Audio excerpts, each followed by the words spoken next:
Hey everybody! Welcome to Let's Look at Gladiabots, aka open square brackets tactical bot programming, closed square brackets. This is a little bit of a deviation from the traditional Let's Look at formula for me, if there is a traditional Let's Look at formula. This is not a game in Steam Early Access. I know, shock, gasp, can it be? Northern Lions covering a game that's actually out for retail release? No, this is in Alpha 3.2, as you could have seen yourself if you looked at the bottom of the screen, where all pertinent information is typically contained. This is presently a free alpha. I hesitate to describe it as a demo. I don't know if the full game eventually is going to be free, or if this is a preview of an eventual retail release, but what I will say is I've been playing quite a lot of it, actually. I played a little bit before we went to San Francisco to do the Monster Hunter event, and it was the first game I played when we got back, and I think that even if this ends up just being a little bit of a vertical slice of what the heck is going on in Gladiabots, it's well worth showing off, and well worth watching as well, and grabbing for yourself while you still can. It is a game that is not that dissimilar to something like Human Resource Machine or something like Infinifactory or even Space Chem. Essentially what you're doing here is you have bots, robots, these quadruped robots here that you program yourself using a drag and drop programming language, and then those bots fight it out with other bots. Not multiplayer as of yet, but apparently that's coming in the next update, a simple like online join and, hosting system so you can play against your friends. Right now just against the AI, but you'll have objectives like destroy all the other bots. So you want to program a bot that is good at destroying enemy bots. Or you might have score the most balls, which means you have to not only program your robots to have some offensive capabilities and defensive capabilities, but also at some point in their logic loop, they've got to be like, this is a good opportunity to score a ball. Anyway, let's start here. I haven't actually gotten through the advanced missions yet, but I have gotten through like the first maybe 7 of these are like almost tutorial, and then starting at like the 7 wonders, it starts to get a little bit more intermediate. So you know what, why don't we start at the 7 wonders?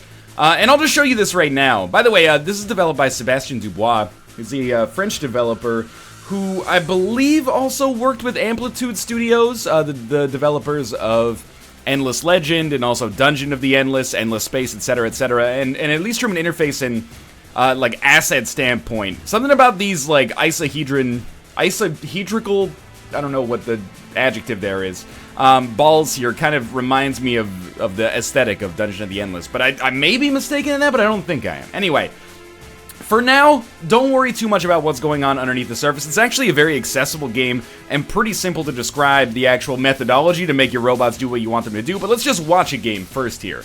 The objective is score the most balls. They have 4 robots, I have 4 robots. Let's watch them play out. This is what's unique about this game, and one thing that I'm a sucker for is that you don't really control the robots except in that you program their logic. Once it actually starts, it's hands-off. You can't click on one of them and like edit their behaviors on the fly. What you want to do is create logic that in principle you're like, this is sound. This is going to lead to a successful operation, and if it doesn't, well, it probably never is going to work for you on the first try. You go back, you debug, you test, you look at what enemies are doing, you observe, you implement some of their behaviors, you look at their behaviors and plan counter strategies, like if these enemies are being too aggressive or more aggressive, maybe it makes sense for us to make our robots more defensive, kind of lull them closer to us or lure them closer to us and then just, sucker them into a trap or something like that. So my basic logic for these robots, and I'll speed it up right here. Again, it's another game that's about processes, so effectively once you're done observing what's happening, you can speed it up and watch the end result happen very quickly. But there's flexible ways to accomplish your goals in a game like Gladiabots, so I'm going to replay it here, and you can get a little bit of a better idea for what's going on. You can program your bots with various behaviors like, for example, a very simple behavior, grab closest ball. If you have a ball, take it back to your goal. Or you could do what I've done here, and I'm not saying this is the optimal strategy, but it's one strategy that works. Even though the objective is score the most balls, I went through trial and error here and tried to do like a varied strategy where we kind of snuck in and grabbed the balls and scored them. Instead, I decided, you know what would be easiest to grab the most balls? Kill all of the enemies before they've scored a majority of balls, and then, after all enemies are dead, if no enemies are left alive, grab the closest ball, score it in your goal. So I've got a little bit of an offensive minded approach here. Basically, my robots are going to attack when their shields get below 25%, which is that bar just underneath their HP there, they're going to back off until their shields regenerate, and then they're going to attack the closest enemy. And when the closest enemy dies, they're going to attack the next closest enemy, and when all enemies are dead, they're going to grab balls here and put them in the goal, as you can see. So we're reliably going to win this, and typically win it by a score of 5-2. There are probabilities involved in the game, but it's not like RNG to the same extent as something like Darkest Dungeon, for example. Like, there's basically a range function. I don't know if I would call it a function, I guess, but there's a range modifier applied to your shots. If you're at close range, you got a 90% chance to hit, medium range 50%, long range 10%, etc., etc. Let's go replay it here, and I'll show you what's going on. This is the actual interface that we can use to program our bots, and I'll give you a little bit of an idea. I'm just going to call this all-purpose for now, because I really do use this instead of using, like, roles for my team. I just have everybody on this right now, but we'll program one from scratch so you can see what's going on with that. So we'll open up all-purpose here, and I'll explain what's going on. Basically, this is a drag-and-drop programming language that you use to create the behaviors for your bots in the game.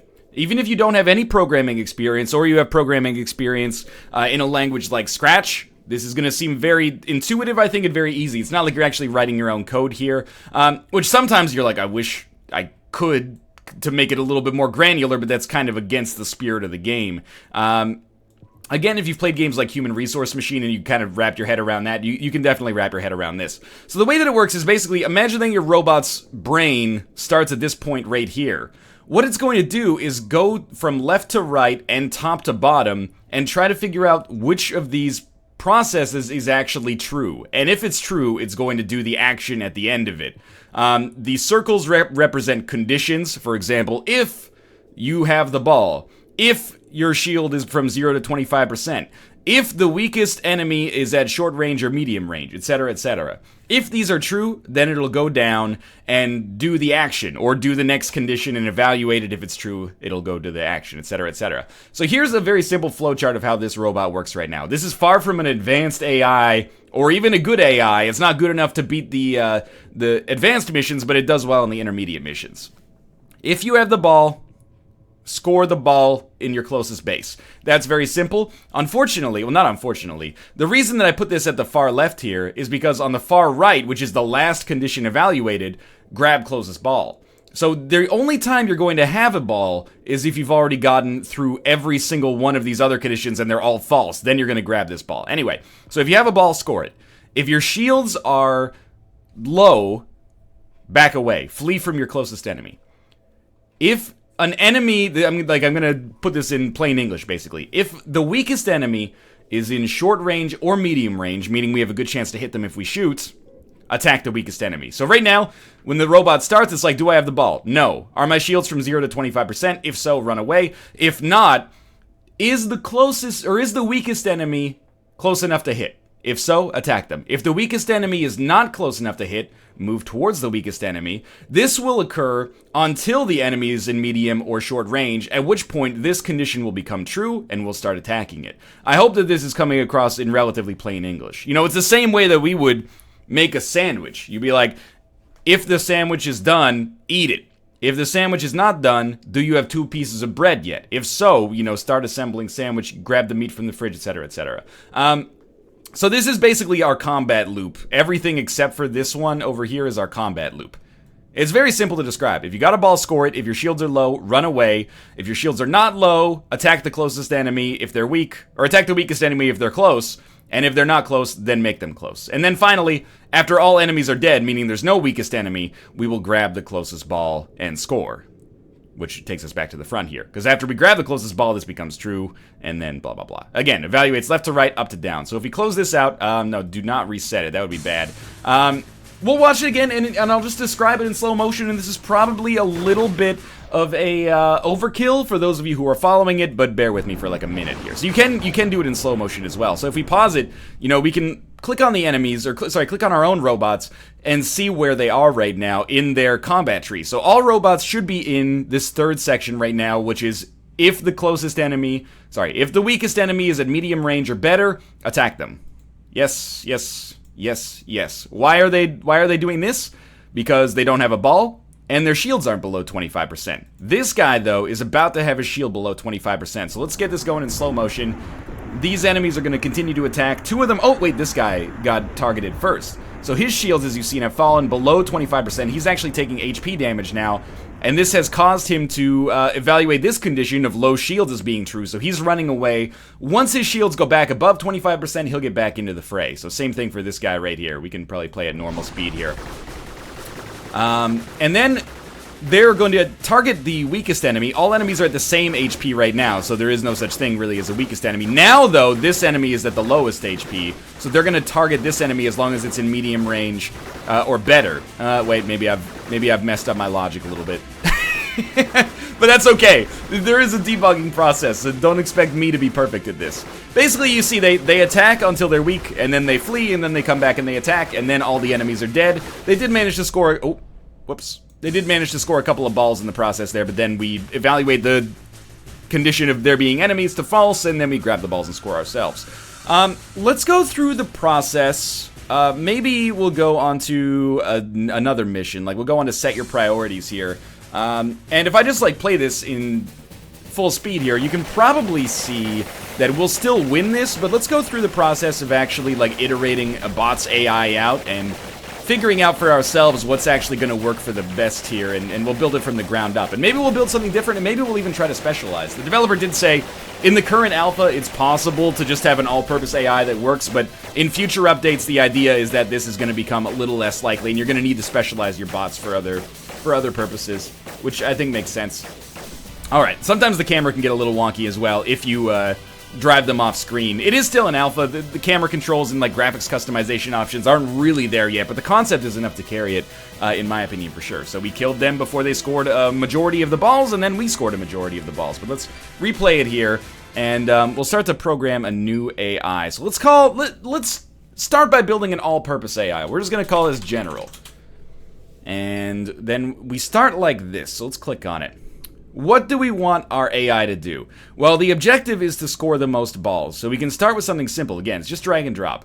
So we'll drag one out to the left here, and a condition is if something is true, the action is then do this. So if you have a ball, score it. I actually don't know what a subtree is in the context of this, but okay. So if our self has the ball, then we will drag out an action, and that'll be score to ally base closest.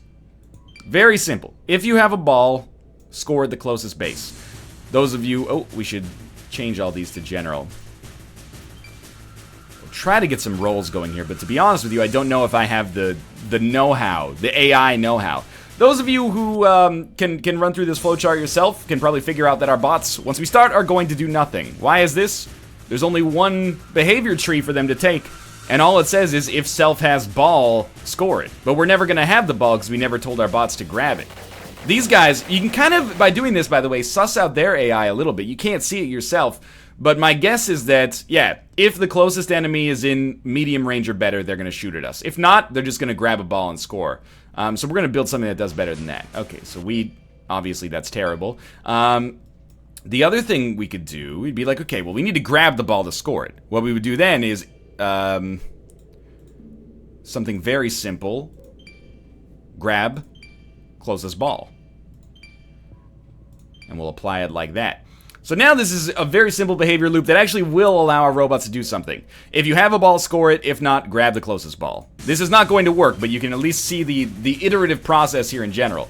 A big problem here is that all robots are going to target the same ball, at least early on, and also we have no means of fighting back. No behavioral means of fighting back against the enemies, at least. Holy crap, we may actually win here. No, we're not. We're not. We're going to score 2 balls. Actually, we might only score 1. The robots are a lot slower once they actually start grabbing the balls here. So we're only going to score 1. Sorry, we're only going to score 2, and they're going to be able to score 3. But to be honest with you, that actually went a lot better than I thought. I thought that we would get 0. So we'll retry this. And what do we want to do now? Well, maybe let's try something unusual. So this, I have no idea if this is going to work, but that's part of the joy of discovery of the game, is trying out these novel strategies and seeing if actually you're a genius. So we have already, these are like our 2 behavior loops. And I'm going to put those at the edge, because again, it evaluates left to right. I want this to be like, definitely if you have a ball, try to score it. For now. But we might change that. Okay, if, let's do another condition here. If any enemy has a ball. So if any enemy has a ball, we will, wait, let's do it this way. If any enemy has a ball, then if closest enemy has a ball, move towards closest enemy. I don't know if this is going to make any sense at all. But basically this is like, if no enemies have the ball, don't worry about it. I'm trying to see if there's a, I'm trying to think if there's a way that we can actually move towards the enemy that has the ball. If closest enemy has the ball. Or we could also do if closest enemy does not have the ball, then move away from closest down. Or I don't know. Again, this is where you kind of like, if you have programming knowledge, even though it's against the spirit of the game, you want to just write, you know, like, move towards enemy that has ball. If any enemy has ball, move towards enemy with ball. But anyway, this is part of restrictions breed creativity. So I got to think in a little bit of a broader terms here. Not that I'm a programming genius to begin with. I actually think I hate this. The other way that we could do this, I want to do this without using the exact strategy that just worked completely for us before, but it's hard to get out of that because I know it worked, right? Okay, let's do something different though. Why don't we just add condition if the closest enemy exists. Or we could do if any enemy exists. Okay. Oops. If any enemy does not exist, no, I don't want to get into metaphysical questions here. If any enemy exists, then we could just attack closest enemy. Attack enemy who's closest. Beautiful. Now, you might be able to see the inefficiency in this. Even if our closest enemy is super far away, we're going to stop moving and just shoot at it. Well, let's try it and see if this actually works a little better here. So if any enemy exists, we're going to shoot at it.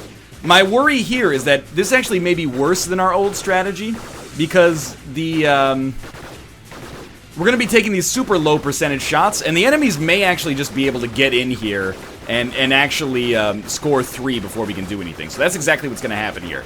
So obviously this strategy is very inefficient, and I do want to resist the temptation to just make this, hey, Northern Lion is bad at programming AI, but I'm hoping that by going through this, we're at least showing you the process of discovery. You know, it is a game where people oftentimes, we already lost that, they talk about puzzle games and they go, oh, trial and error is stupid. I hate when games rely on trial and error. That's an indication of bad puzzle design. The way that it should actually work is that you should look at the puzzle and just instantly divine how to solve it. And a lot of people may feel that way, and for some puzzle games, I think that's true. You know, if you can see like an elegant and ingenious solution right away, that's amazing. Oftentimes that is indicative of good design. But that's also not the way that the real world works a lot of the time, you know? You gotta fall down and then be like, shit, maybe I should bend my knees next time if I want to walk. But that's what I like about this is again, that kind of iterative process. And I really think that for especially a free alpha demo, whatever you want to call this, it offers a ton of replayability just because of the fact that you can be like, okay, I want to try out a different strategy this time. I already have the all-purpose strategy. It just nukes enemies if they get close, and then if they're all dead, it grabs the balls and scores them. What if we tried something a little bit more complex and a little bit more flexible here, actually? So if any enemy exists, shoot them. This is a bad strategy right now. If any enemy exists, and yes, delete that note for now. And let's try something slightly more complex here. We'll do like a negative conditional. If the closest enemy is not at long range, then attack closest enemy. So you can probably evaluate for yourself how this will go down. Basically, what this one means now is we've added a little bit of a wrinkle. If enemies exist, and the closest enemy is at medium range or better, shoot them. Otherwise, you're going to grab a ball, and if you have the ball, you're going to score. Now, what this will lead to is situations where right off the bat, we're going to grab closest ball. But once we get an enemy in medium range, we're going to target it and shoot at it until it's out of medium range, which could mean that it dies. And then when all enemies are dead, we're going to grab a ball and score. But it might be a little similar to our past AI, but we'll see. Wait a minute, hold up. You are not at medium range. What have I done here? I didn't program that in the wrong AI section, did I? If the closest enemy is not at long range. Is there actually... You know what? There's a range outside of long range. Short, medium, long. Okay. We can actually... We can do that better. If we open this up here. If the closest enemy is not at long range or out of range. Yeah, okay, let's try that. That might work. I'm still wrapping my head around it a little bit. Hold up. Okay, now the closest enemy is at long range, so we're moving towards balls. I have programmed this horribly. I think this is actually worse. Okay. Well, this is obviously not the way that I envisioned this strategy working in the first place, but we at least are going to score 2. Whether or not you consider that valuable is one thing that I can't say. That's up to you. Why is this so bad? If the closest enemy is not at long range... Oh, we could just do it this way. Okay. And now I'm just going to remake the other AI. If the closest enemy is at medium range or short range...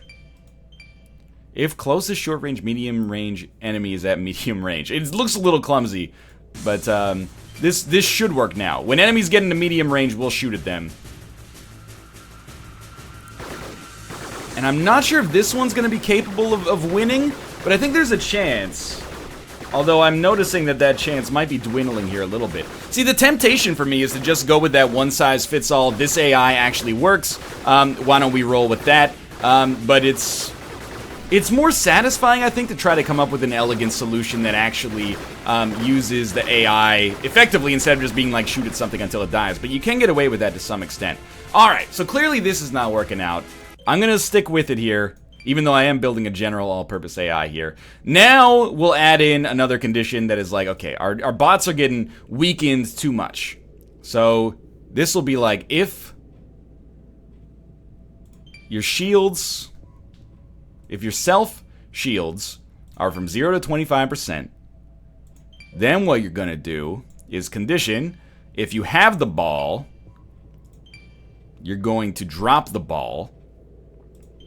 So if you have the ball, I'm gonna drop the ball. I'm just trying to build like a little bit more complex of a behavior tree here instead of just being like one step, one conditional, one step, one conditional, one step. You know, we're gonna make like a little bit of a tree here. If you don't have the ball, then you're going to flee from the closest enemy. All right, slightly more complex. If you have a ball, score it. If your shields are, oh wait, we have to put it like, we have to do it like that. Okay. If you have a ball, okay, if your shields are below 25% and you have a ball, drop it. Then, if your shields are still low, flee from the closest enemy. If you have a ball and your shields are not from 0 to 25%, score the ball. If any enemies exist and they're in medium range or better, shoot them. Otherwise, grab the closest ball and then proceed to step 1. Alright, let's try this. It's a slightly different strategy than the one I've been using, because the one I've been using to start with is basically just like get enemies in range and then shoot at them until they die and then grab balls at the end. This one has a little bit more of kind of like behavioral polymorphism. It's like there's occasional situations where you will be creating, or well, where you'll be scoring balls instead of just shooting at enemies until they die and then scoring. And I really want to, it would be satisfying for me on an intellectual level to get that accomplished here. And it's also nice to watch these kind of like pitched battles, and it can give you more insights into the enemy AI as well. Like right now, we're actually, from an HP standpoint, we're winning. From a ball standpoint, we're definitely losing. But they have 5 bots available now, and they might actually get in there and be able to get that 5th one. Like, here, if they just went for the 5th ball and tried to score it right now, the AI would probably win. But because that, you know, you can't change that programming on the fly. Oh, I think they're gonna get it. Come on, just shoot, just keep shooting. Uh-oh, okay. See, we're not, one thing that we're doing a pretty bad job of here is target selection. So they are gonna win this one, but this one was way closer, and it's kind of cool. So we're just gonna go to general, and we're gonna add in another wrinkle. How about if instead of going for the closest enemy, we just go for the weakest enemy. This could change it, because instead of, like... The problem right now is that if an enemy... Oh, we should move towards the weakest enemy here. That way we can finish them off. This might lead to us overcommitting a little bit, but basically this way, instead of shooting at the enemy that's most convenient, we're going to shoot at the enemy that's closest to death. If we kill the enemy that's closest to death, they're going to have one less gun shooting back at us. Let's try this. And we'll speed it up a little bit here, because we've seen this, this behavior work out a few times in the past here. And it hasn't worked out fantastically for us, but look at this. We're targeting one enemy exclusively. And then, really, the deal with this one is that once you get one down, the rest should fall pretty easily. Okay, but they did score. Oh, I didn't mean to exit there. That was set your priorities. We're gonna do this, and we're gonna do this with a new AI that I've programmed, alright? Again, it's not about just solving the problem, because I solved the problem. This all-purpose AI will win. It's about showing you the potential complexity involved here. And if you're not having fun with the trial and error process, then this probably is not the game for you. But if you're watching this and you're like, failing like that and then figuring out why you failed looks fun, then I think that you are going to have a great time with this, because that's really where the joy comes from. It's like getting it wrong 10 times, getting it right once, and then being like, all right, does the AI that I built for this mission just work on the next one? And when it does, you're like, I'm a genius who should work at MIT. But anyway, we're probably not quite there yet. So we're attacking the weakest enemy. The problem is we're going to stop attacking the enemy if our shields get low. But we want to be like super aggressive. So maybe we could try this, and then our bots are going to be way more aggro. Effectively, if any enemy exists, attack the weakest enemy, even if your shields are low. And one subtle change like that could actually have, like, transformative or maybe even catastrophic impact on our actual chances here, as you can see. So yeah, by going full aggro, we have destroyed our previous AI. So let's go back here. And we'll put this back where it belongs. I'm so tempted to just be like, don't even try to get the ball. But what we could do is maybe make our aggro more priority than grabbing a ball. And then what I've effectively done is just create the AI that I created in the first place with a slightly more difficult wrinkle. Or a slightly more complex wrinkle. I did that too fast, and I think I accidentally didn't do what I meant to do. There we go. We got a numbers advantage now. So as long as our robots actually do their attacking, they should get the job done. Yeah, this will be... Oh, no, it won't be successful because they're going to score again. God dang it! Okay, set your priorities. It's been like 15 minutes of this. Okay. If you have... Oh, that's if you have the ball scored. This is grab closest ball. I almost want to add like another condition in here before grabbing the closest ball. And it'll be... If any enemy exists in the retreat... Okay, if any enemy exists... We can do it just with another more complicated tree here, and then refactor it later. So basically this is like, if an enemy's close enough, shoot them. If any enemies exist. What we're going to add here is another condition that just says... Basically, we can just imply an else condition here. If they're not close enough to be at that range, then what we're going to do is self... sorry. I don't want a condition. I want an action. Move towards closest enemy. Move towards weakest enemy, actually. Sorry. Move towards weakest enemy. Alright, so this little wrinkle should add a little bit more. And I gotta say, I like the way our behavioral tree's looking here. All this does is that instead of grabbing a ball, if no enemies are at medium range or closer, we're going to move towards the weakest enemy and then shoot it until it dies. And again, effectively, I've just created what I know here, but if it works, man. But we are still going to flee with a little bit more regularity than I'd like, but the question is, can our aggro strat take out these enemies before they score three balls? And as you can see here, we've got them locked out now. And we will definitely win. That guy's going to get chased down. We're going to probably push him off screen. And it's going to maybe push us off screen as well. But then once we kill him, we will come back and just get the ball scored here. So obviously that one will win. I'm a little unhappy because I basically just built the exact same AI that I had before, just with a slightly nicer looking behavior tree, but that's kind of cool anyway. You can see that the ones that are pre-programmed in the game are actually very simple and fairly bad if you're trying to use them just to get a team that has like multiple roles. For example, if self has ball, grab closest ball.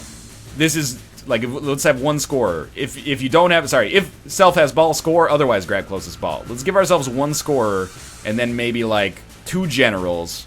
And what does the escorter do? Move towards closest with ball, medium. Okay, move towards your closest ally with the ball and attack closest enemy. So we'll put 2 escorters, 2 generals, and 1 scorer, and see how this works. I imagine that this will probably be horrible, but wouldn't it be hilarious if it just worked? What I like about the game, in particular, is the number of different... There's our scorer dead, but is the number of different ways in which you can actually make strategies that work. We have lost. Like, for example, I'm sure there's a strategy that relies around scoring more than just killing all the enemies and then scoring the balls that are left over, but I haven't found it for myself yet. But anyway, this has been Gladiabots. You do get into some missions later that are just eliminate all enemies, and you know what? Let's try out my general AI here to see if this works better than all-purpose. My all-purpose AI did not beat this mission. Oh, we can click and drag to move the camera. I actually did not know that. Let's ready up here and start this and see how it goes. Yeah, it looks like General is going to lose as well. So I've got a little bit of work to do when it comes to these missions for sure, to figure out a more optimal strategy, maybe relying on teamwork to some extent instead of just, you know, all for one and one for all. Wait, the opposite of that.